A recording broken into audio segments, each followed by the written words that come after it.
क्या वाकई ये बात बिल्कुल दुरुस्त है कि चूंकि एफबीआर जो है वो टैक्स कलेक्शन का जो टारगेट था उसको अचीव करने में नाकाम रही है, तो वाहिद तरीका ये है कि कोई टैक्सेस इम्पोज कर दें और पेट्रोलियम कीमतों पे टैक्सेस इम्पोज कर दें, लेवी की मद में मजीद लेवी टैक्स की मद में इजाफा करते चले जाएं और हुकूमती ख़जाने का पेट भरते चले जाएं।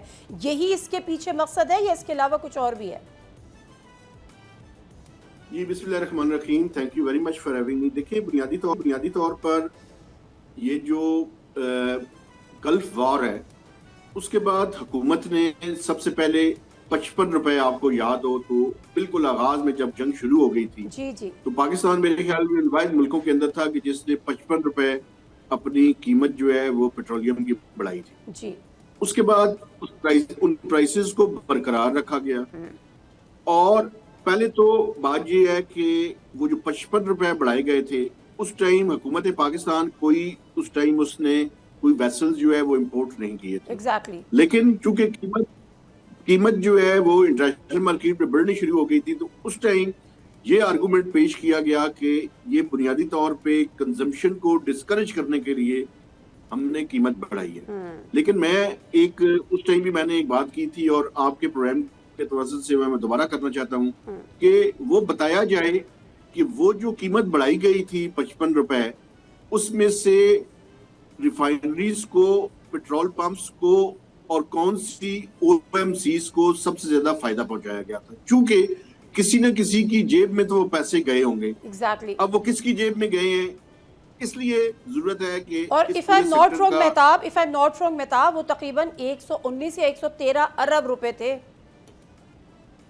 जी बिल्कुल यही अमाउंट है। मैं इसलिए कह रहा हूं कि एक फोरेंसिक ऑडिट करवाया जाए ताकि पता चले कि एग्जैक्ट अमाउंट क्या है। ये जो आप फिगर्स पेश कर रही हैं ये एस्टिमेटेड फिगर्स हैं। एस्टिमेटेड फिगर्स इसके करीब हैं, लेकिन अगर एक फोरेंसिक ऑडिट करवा दिया जाए तो सबको पता चल जाएगा कि किसकी जेब में क्या गया है। अच्छा, उसके बाद कीमतों को बरकरार रखा गया। जब कीमतों को बरकरार रखा गया तो वो कहते हैं प्राइस डिफरेंशियल क्लेम्स, जो कि आपने कीमत नहीं बढ़ाई और अगर इंटरनेशनल मार्केट में कीमत बढ़ गई तो उसका जो प्राइस डिफरेंशियल क्लेम है उसकी मद में ओगरा के जो फिगर्स हैं उसके मुताबिक सिर्फ एक इंस्टॉलमेंट का कोई, मुझे अगर एग्जैक्ट याद हो तो 35 से 40 अरब रुपए वो क्लेम के बनते थे एक वीक के, तो वो भी किया गया। अच्छा, फिर उसके बाद कीमत कम कर दी गई, वो आपने अपने इंट्रो में भी बताया, और खासकर डीजल की कीमत ज्यादा कम की गई क्योंकि उसकी वजह ये थी कि पब्लिक ट्रांसपोर्ट में और जो एग्रीकल्चर है उसमें डीजल का इस्तेमाल जो है वो जरा ज्यादा होता है। ठीक है। तो डीजल की कीमत जो है वो ज्यादा कम की। ठीक है।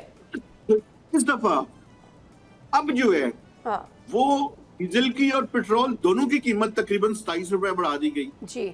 और के प्राइस बढ़ाने पे मुझे कोई इतना ज्यादा एतराज नहीं है। उसकी वजह मैं आपको बताता हूँ क्यों। उसकी वजह ये है कि मैं भी उन लोगों में से हूँ जो ये कहता हूँ कि क्योंकि हम ऑयल पे इंपोर्ट करते हैं, डॉलर्स देकर डॉलर्स में इंपोर्ट बिल देते हैं, लेकिन अगर आप लेवी को बढ़ाएं तो मुझे उसके ऊपर एतराज है। लेवी को बढ़ाने की यही तो असल मुद्दा है, यही असल मुद्दा है मेहताब, जो हम ये बात कर रहे हैं कि अगर इंटरनेशनल मार्केट में पेट्रोलियम प्राइसेस बढ़ रहे हैं या even though if this is the reason कि हम डॉलर्स में पे कर रहे हैं तो अवाम की समझ में आता है कि इंटरनेशनल मार्केट में प्राइस बढ़ गई है, हमें मुश्किलात है, हम सब्सिडी नहीं दे सकते, हम सस्ता तेल किस तरह से प्रोवाइड करें।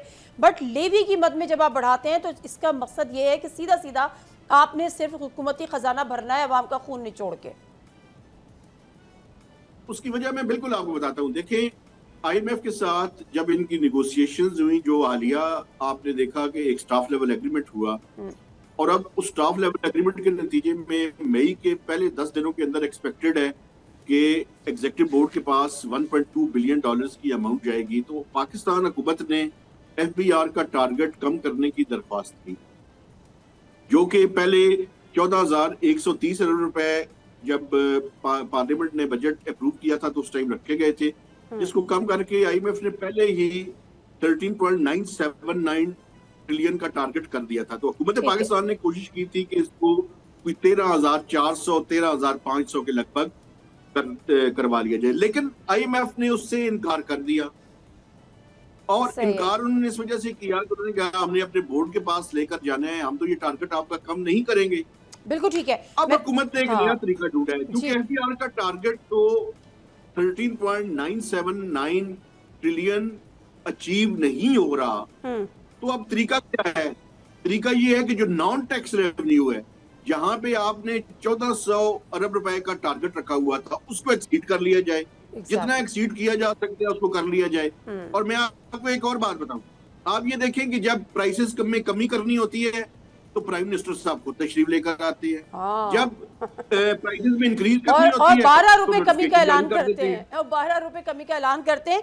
अच्छा मेहताब भाई, ये तो एक वजह होगी जिसपे हम बात कर रहे हैं कि जी आपने लेवी की मद में पैसे बढ़ा दिए, हुकूमती खजाना आपने भरना था, अवाम से आपने पैसे निचोड़ने थे। The only reason was IMF की जाहिर सी बात है अपनी जगह, प्लस जो उनको जब आप शॉर्टफॉल बताएंगे कि हम इतना टैक्स, हमारा टारगेट अचीव नहीं हुआ FBR की तरफ से।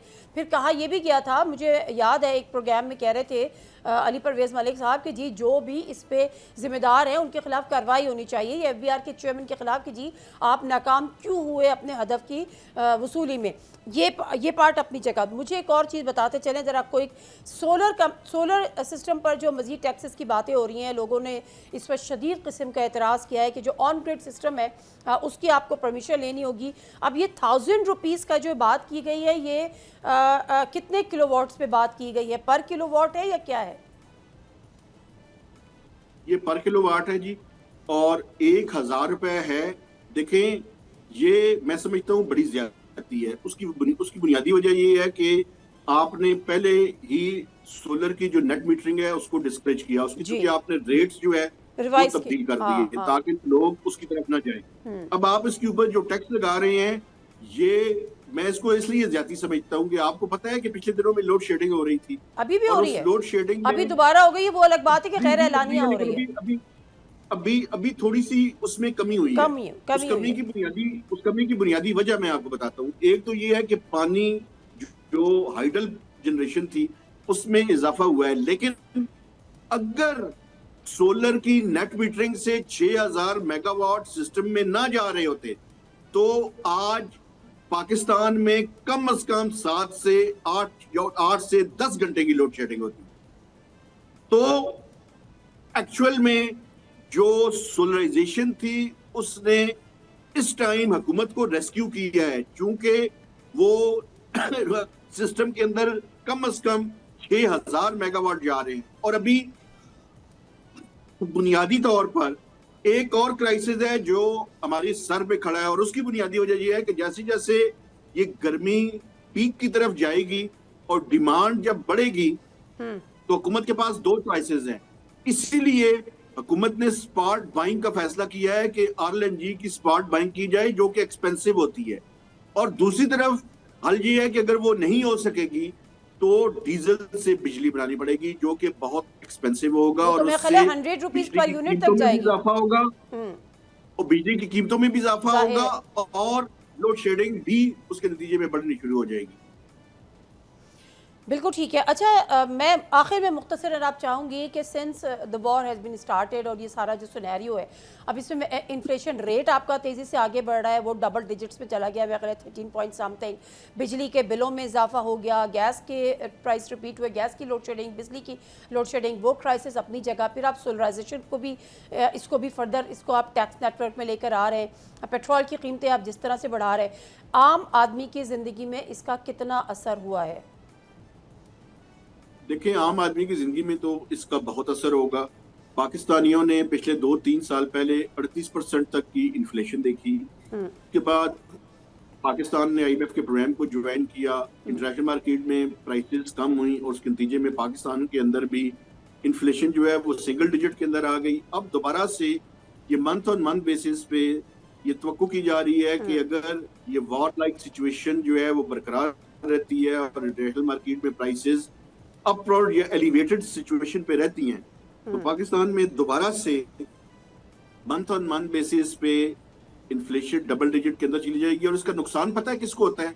सबसे ज्यादा नुकसान इसका गरीब और कमजोर तबके को होता है। इसके नतीजे में क्या होगा? इसके नतीजे में हमारी ग्रोथ के जो प्रोस्पेक्ट्स हैं वो भी इम्पैक्ट होंगे, तो गुर्बत में इजाफा और बेरोजगारी में इजाफा होगा। और मैं आपको बताऊं पाकिस्तान में जो बेरोजगारी है उसको जरा समझने की जरूरत है, क्योंकि वो लोग जो जॉब के ख्वाहिशमंद हैं लेकिन उनको नौकरी नहीं मिल रही, और पाकिस्तान में यूथ बल्ज है, जो नौजवान लोग हैं उनको जो नौकरियां मिल रही हैं वो बाइकिया की या छोटी मोटी नौकरियां उनको मिल रही हैं। तो आप पढ़े लिखे लोग या खाने पहुंचा रहे हैं, उनको नौकरी नहीं मिलेगी तो इसके नतीजे में पाकिस्तान के अंदर एक सोशल अनरेस्ट का खतरा मौजूद है। बिल्कुल सही है, बिल्कुल ठीक है, बहुत शुक्रिया, बिल्कुल ठीक है।